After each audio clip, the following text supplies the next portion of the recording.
Anyways, welcome to Mothers Together. For weeks, we've been telling you about the Run for Hope, which is this weekend. It's really easy to participate. You simply track the number of miles, you run, walk, or stroll, and then from the 26th to the 28th, then log in and report your number. There's no documentation required. We're on the honor system here. Also, good news, Menlo Kids Online Summer Camp registration is live. So send your kids ages 3 through grade 4 on a virtual mountaintop adventure on the Rocky Railway to discover that Jesus' power pulls us through life's ups and downs. To bring the Rocky Railway experience to you, there will be a daily video posted at 8 a.m. each day during the week of June 21st to 25th that will guide you through the experience. And there will also be access to Bible-based accompanying supplies that go along with the videos. So if you're interested in having your child participate, please register. Or if you would like us to help make it happen, we would love your help in packing and organizing supplies. The package, you can do this from your home or join us on campus. Along with this good news, though, we've also had rather disturbing news, even in our own church community. If you are burdened in any way, please reach out to one of us so we can have a chance to listen to you and your perspective. In addition to what's happening here in our church, gun violence appears to be increasing, as yet again this week there was another mass shooting. Perhaps most disturbing is the racially motivated gun violence, which is what appears to have been the motivation behind the shooting in Atlanta 2 weeks ago. A New York Times article reported that Asian Americans have been targeted in nearly 3,800 hate crimes or incidents in the past year alone. So will you please join me in a moment of silence as we remember both the victims of gun violence and racial profiling.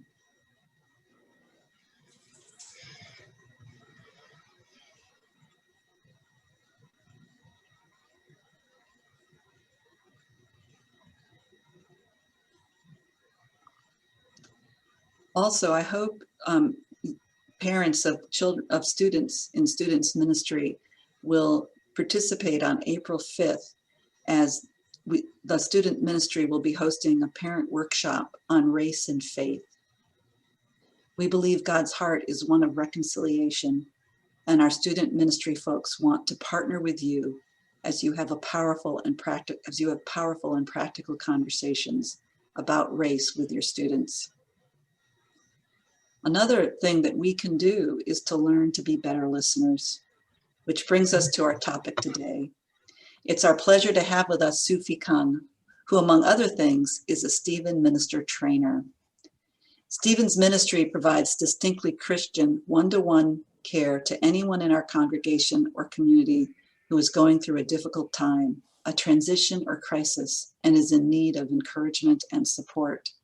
This is not therapy, nor physical and financial support, but a listening ear and a prayer partner for emotional and spiritual support. There may be those of you who would benefit from a Stephen minister, others who might want to be trained. The training is excellent, particularly in the area of active listening.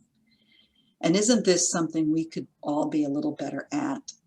When I think about what can I do in the face of growing divisions in our country, what comes to mind is to become a better listener. And so with that in mind, we've invited Suphy to be with us this morning. So before we start, let me pray for her. Heavenly Father, we thank you for Suphy. We thank you for the time she spent preparing for this training. Lord, we ask that you would give us listening ears.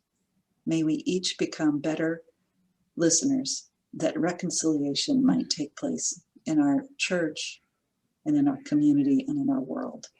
It's in your precious name we pray. Amen. All right. Thank you, Suphy. Okay. So can I share screen now? It's the time. Okay.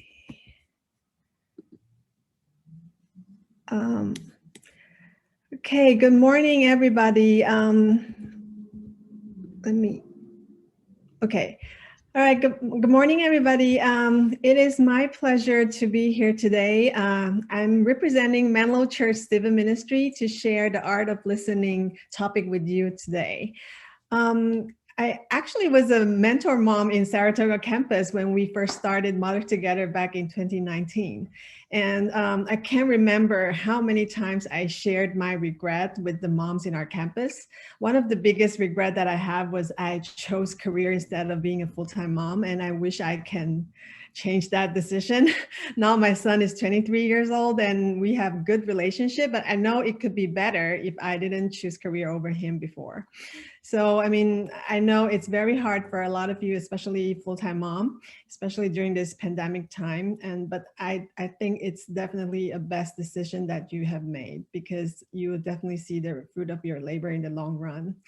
And so about listening skill that I'm going to share today, please don't misunderstand that I'm a perfect listener already. Actually, it is the total opposite. We all know God likes to use imperfect people to serve in his kingdom. And I think he chose me for a reason because he wants me to humble myself and sharpen my listening skills as a Stephen minister. So I will talk more about that later. And also, given our time, I have condensed this training. This listening training is actually a 2.5-hour training module in our training, but I have condensed it to 20 to 25 minutes. So just highlighting the key principles. So before we start, let me give you some background about myself. Okay, so my family was originally from Taiwan, and I was born in the Philippines because my dad was stationed in Manila for a Taiwanese news government agency. So we moved back to Taiwan when I was 9. And so I kind of grew up in Taiwan until 18. And after that, I started my global citizen journey after going to college in Europe and the United States. And after that, I went to work in China. So before I came back to the States again, I was working in China for 7 years. So you can look at this map. I mean, I'm all over the place. So because of education, family, or career purpose, 2/3 of my life, I've been living in total 6 countries and including 10 cities in the world. So when I look back, I kind of understand why God put me in that global troop mode for so many years. Because now living in Bay Area, where I start to serve more, I found that my background, been in so many places in the world, helped me a lot in communicating with different ethnicity background people. So, I mean, that's really beneficial for me as a volunteer with that experience. So this is, the next slide is my family. So my husband is an engineering manager, and I have my son, Ryan, he's 23 years old, and I have 2 stepsons, Brandon and Cameron, 15 and 12 years old. And the dog here his name is Peanut. He's the 4th son. And career-wise, I used to work as full-time 9 to 5 in my career as sales performance training and key talent development consultant in the United States and Greater China region. And I specialize in organizational effectiveness and talent competencies development. And from here, you can see these are the companies that I either work for or work with before. And I love to work for companies that I'm passionate about their products, especially the last 2 companies, Disney and Tesla. They have really interesting products. But if we compare their corporate culture, I have to say they are like heaven and hell, but I'll leave it to you to guess which one is heaven and which one is hell. So about my faith journey, I came to Christ in 2008 and was baptized on the following year. And starting on 2016, I started to serve more as life group leader, Mothers Together, mentor mom, and BSF group leader. I'm currently BSF group leader and also a Stephen minister. So an interesting thing to share, after I started to serve in God's kingdom, I found that there are so many things that I need to unlearn. And one of the most important one is definitely my communication skill, especially the listening part. Because in the past, as a consultant, big corporations will hire me to give advice to fix their headaches and resolve complicated issues. But now, in all my volunteering roles, I'm no longer the center of the attention. God is. Especially as Stephen minister, we are the conduit of God. We are there to listen, care, and pray for our care receiver. So giving advice is totally prohibited. So this is really very difficult for me at the beginning. I really have to consciously control my spinning brain, which I'm so used to coming up with good solutions to solve problem. And I have to remind myself to keep my mouth shut, focus on listening to my care receiver, and apply the reflective listening skill. So I admit that I'm still a work in progress in terms of listening skill. And this is going to be a lifelong journey for me, especially after being an advice giver for the past 20 years in my career. And like many of you, we are moms, right? We like to give advice. So this is definitely hard and something that we can just only practice it day by day from our day-to-day situations.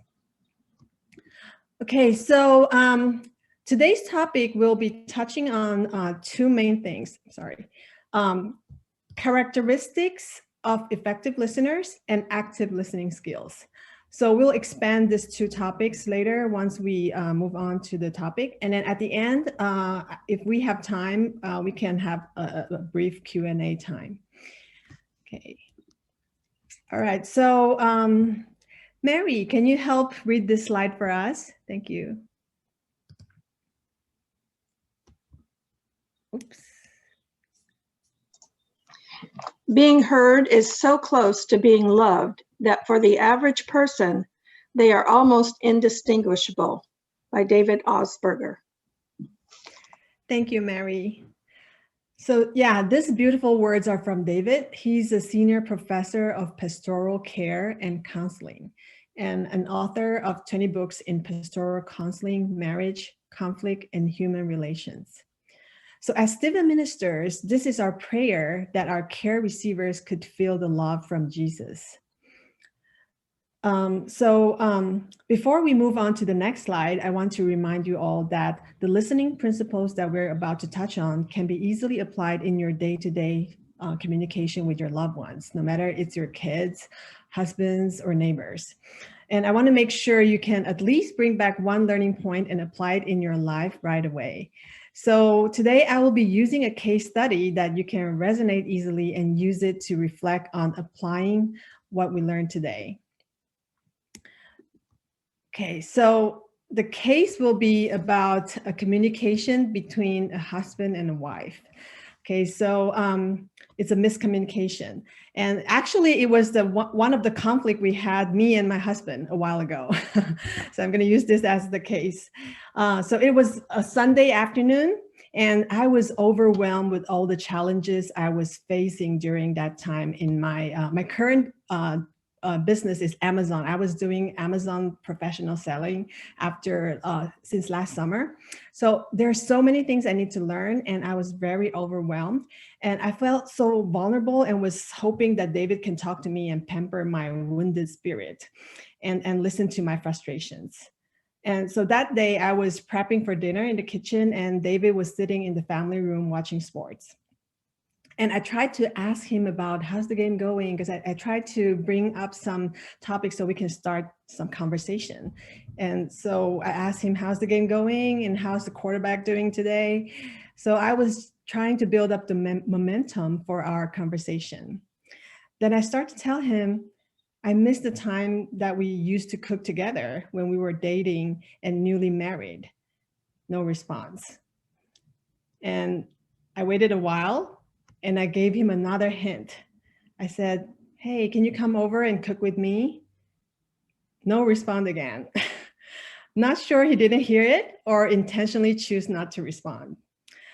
So I decided to go in front. So it's just like this picture here. I went to him and stand in front of the TV and I said, can you come and cook with me? It's Sunday afternoon. We can spend some quality time cooking together. And he finally responded. He said, you didn't come and cook with me when I was cooking during the week. Okay, so I'll stop here because we end up in a big fight, which could totally be avoided if we have followed the art of listening principles. Okay, so please keep this case in mind, and we'll come back to it and reflect what we learned later. Okay, so the solar diagram. So this is something that Siva ministers, we adhered closely to because, like, let me read this. Sit slightly forward, maintain an open, relaxed posture. Look into the other person's eyes. Pay such strict attention to what the other person is saying that you are able to reflect what the other person says. So in using this solar diagram for us as Siva minister, it sets a good foundation to a quality communication at the first place. Maintaining this process over time builds trust in the relationship.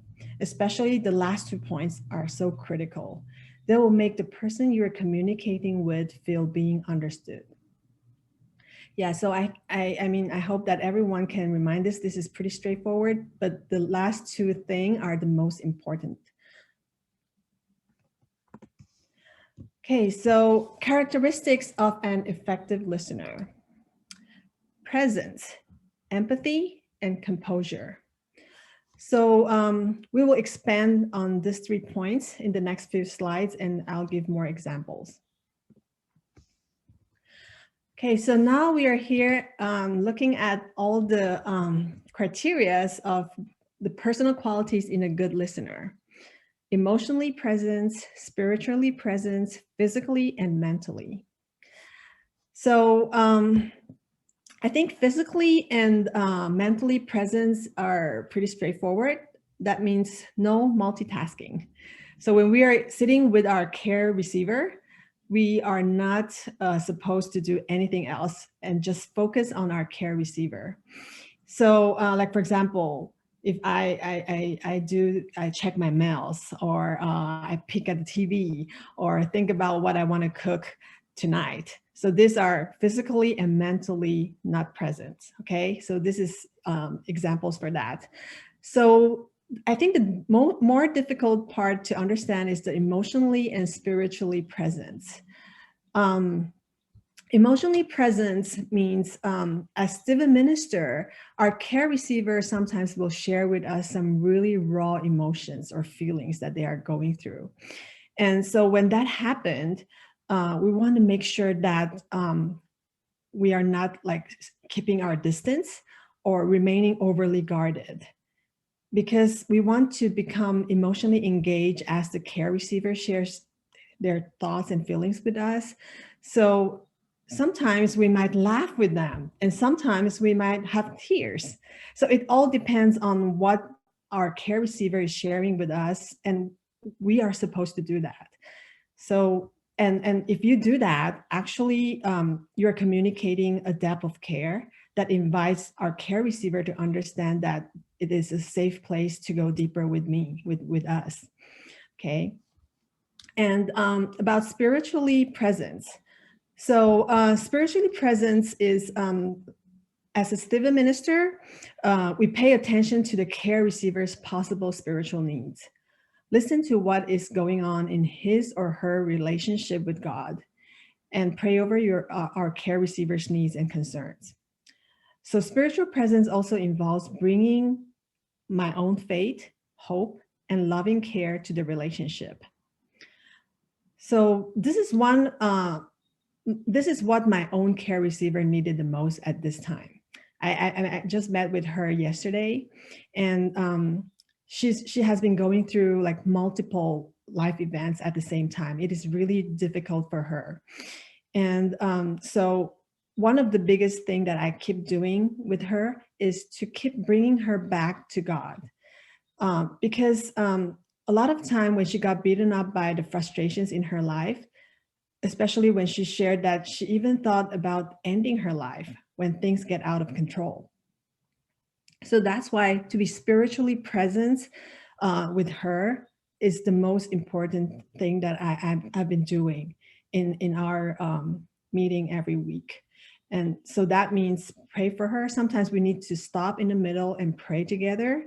But every time we definitely will pray at the end of our meeting. And also we'll set our like tone on like what are the Bible verses that we can talk about or use in her situation. So these are all related to spiritual presence. Okay, so the next slide is about empathy. So this is another important criteria as for a good listener. Okay, so in this slide, you will see the mud hole diagram. Okay, so this is one of the most important principles we adhere to as a Stephen minister, because we want to be an effective Stephen minister, which we can show empathy to our care receiver. So in this diagram, you'll see 3 types of care receiver: empathy, over-identification, and sympathy. Okay, these 3 types of reaction can be from, the caregiver. Okay, so first of all, I want to share what are the differences between sympathy and empathy. So here in the diagram, you'll see the empathetic caregiver. He's standing next to the care receiver, but the sympathetic caregiver, she is standing on top of the mud hole. So she's actually far away from the care receiver. So the difference between these two is sympathy is feeling of pity and sorrow for someone else's misfortune. We usually show sympathy to someone from a distance. That's why this care receiver is standing on top of the mud hole and look at the care receiver from a distance. It is like when a neighbor lost a loved one, and then maybe we don't know that neighbor that well. So we usually will just show sympathy to their loss and won't really do much more than that. But whereas empathy is feeling another person's problem, but won't take them and affect our own life. So we might not agree with what they have done or said, but we can still show empathy to the person through our words and behaviors. So as an empathetic caregiver, we reach out to help the care receiver who is stuck in the mud, and while keeping a firm grasp. So look at the empathetic caregiver. One hand, we're grasping on the root of the tree, which illustrates Christ. So we want to make sure that we are pulling our care receiver up, not using our own strength, but with Christ, with God's strength, with God's will. Also, an empathetic caregiver will not feel overwhelmed or threatened when relating to someone who is in crisis or who has different perspectives and experiences. So lastly, I want to talk about the over-identification type of Stephen minister. So this kind of Stephen minister will take our care receiver's problem back home with them. So they will start losing sleep because they can't let go of what's going on in their care receiver's life, or even want to jump in and help resolve the issues with the care receiver. So this is over-identification, and which is something that we really want to avoid, because if this is the kind of personality of a person, then maybe this person is not a suitable person to be a Stephen minister. So that's why when we choose Stephen minister, so not everyone can be a good Stephen minister, because you really need to be able to keep the boundary with your care receiver to protect yourself and your family. So in conclusion, effective listeners usually possess and express great empathy. Okay, so personal qualities in a good listener: composure. So this one is not easy. For myself, I think, I don't know which one do you think it's hard. So there are 5 of them. calmness. So how to stay composure, there are 5 different ways. So first is to stay calm. Second is be able to accept silence, and then not judging, and also not over-identifying. And the last one is being patient. Okay, so maybe you can think about which one is the most difficult one for you. But for me, I think the most difficult one will be accepting silence and not judging. Especially when I meet with my care receiver every week, I often find myself starting to jump in when my care receiver stopped talking.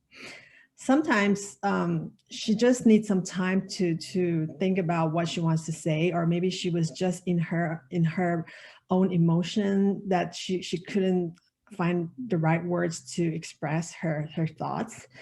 But I just feel so uncomfortable when that happened. But actually, silence is a natural response when a person is hurting and doesn't know what to say. So sometimes when people are nervous about silence, like me, it's a mistake to rush in and fill the silence with empty words. So as a listener, when you patiently listen during these silent moments, you encourage the person to take their time and share when they are ready. And another one that I feel really difficult to do is to not judge.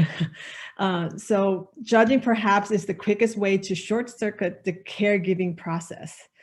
If we jump in and suggest that certain thoughts or feelings are wrong or inappropriate, our care receiver might just feel, okay, so I'm not going to talk about this anymore in the future, or this is not a safe topic to talk about. We might give them this impression. So as a civil minister, we are not there to teach them or correct them. So this is definitely not the right thing to do, to judge or give advice. So I need to keep remind myself that I'm there to listen, to pray, and to care for her. And the rest, I will just leave it up to God, who's the ultimate caregiver to my care receiver. And for the rest, like not over-identifying. So we mentioned a little bit in the last slide. So as a civil minister, to not over-identify is a very important thing that we need to remind ourselves. Don't bring back what we get from our conversation. And especially once we have that feeling, we really need to seek help from our civil minister's leader, that if I really get too deep into the emotions, then I need to seek for help. Otherwise, I wouldn't be able to continue to be an effective caregiver. And being patient, this means that sometimes I will find that my care receiver keep on repeating on the same pattern over and over again. Even we talked about that already and she agreed, but she just cannot control herself to go back to the old pattern. So that's why this required civil minister to have the patience, to have the composure, to stay calm and continue to listen and wait until the right timing comes that they can move on to the next phase of their journey. Okay, so when we have the conversation with our care receiver, or to whom you will be communicating with, it's very important that you want to listen for the important things. And what are the important things? Here are the 4 points. Thoughts, what are the thoughts of that person? And feelings, what is not said, themes and patterns over time. So here I want to emphasize on the last 2 points, what is not said and themes and patterns over time. About what is not said, part of listening is paying attention to what the person didn't tell us. Okay, for example, suppose the person has 3 children and regularly talks about the 2 of them, but hardly mention about the 3rd. So we can say something like, you've talked a lot about Mary and John. How has Mark been doing? So from this question, this is an open-minded question. This can lead people to express important feelings about issues they may at first be reluctant to address. So we give them chance to at least redirect them back to this child. Maybe this child has given them too much trouble. So she wants to try to avoid to talk about this child. And themes and pattern over time. If you regularly meet with someone or like your loved ones, your husband, your kids, you definitely can recall your previous conversations with them. For example, if the person has talked a number of times about being unwilling to make decisions, you might ask them, you have said several times lately that you are having a tough time making decisions. Could you tell me more about that? So this is for you to dig out the thing that they probably try to not talk about or they have a hard time doing. So ask this question to bring it back to the topic, and then you can ask more follow-up questions along the way. And like, for example, my care receiver, yesterday I just applied this skill because I think I have been meeting her for over 20 times already. And then I found that she has a pattern of avoiding to talk about feelings, especially the hurting feelings that she has been receiving lately. And she tends to switch topics whenever we touch on her hard feelings. So this is the pattern that I observed. And yesterday I finally brought it up to the table and I said, hey, do you know that a lot of time when we start to talk about your feeling, you'll just switch topics. Are you aware of that? So that's what I did yesterday. I tried to pinpoint on her patterns and ask her to elaborate more about why she was doing that. And she was so appreciated after she heard me point out her pattern, because she said she was really trying to suppress her feeling and not to face her feeling, because she grew up in a family that they are not allowed to show their weakness and face their feelings. So that's why this is something that she's working on, and it's pretty hard for her. Okay, so that's why we really need to be, as a good listener, we really need to pay attention to these 4 things, and especially point it out if you discovered it. Okay, so using active listening skill. So we are almost at the end of our sharing. These 4 points are for us to apply. You can use it with your kids, your husband, your mom, whoever you will be talking to, and then apply these active listening skills. First, pay attention. I look into the person's eye and then make sure you're not multitasking. And second, validating. Okay, whenever you have doubts or areas that you're not sure of, you can validate with them. And the third one is asking questions. And when you ask questions, make sure you ask open-ended questions, not close-ended questions, because you want to give the other person a chance to elaborate more. And for reflecting, that is one of the most important one out of these 4. So this means listening to someone and then saying back in your own words what you heard the person shared, okay, in your interpretation. And reflecting affirms the other person, confirms you are listening and interested in what they said, and also invites the person to tell you more and continue talking for as long as needed. So like when you said this is an example. When you said you were frustrated on Monday, do you mean you cried after you went home? So this is a reflective questions you can ask. Okay, so it depends on the situation, but see, if you are not focused, if you're not present, it's impossible for you to come up with the right questions to ask, or even to be able to reflect back to them with your words. Okay, so that's why as a good listener, you really need to apply what we just talked about, to be present, to focus on them, not multitasking, and be able to put your the a receiver or the person you're talking to as the main focus. And everything in your head should be around what they're talking about. And then what are the questions you can ask at this moment to make this conversation flow and for you to be able to maybe provide calm or pamper their uncomfortable feeling that they're going through. Okay, so I think that's it. So, but now I want to bring everybody back to this case that we started earlier about the conflict between a miscommunication between me and my husband. So I want everyone to reflect back to what you learned today and then think about what went wrong. So if we can have another chance, what are the areas that me and my husband David can improve or can do differently so we can avoid this fight?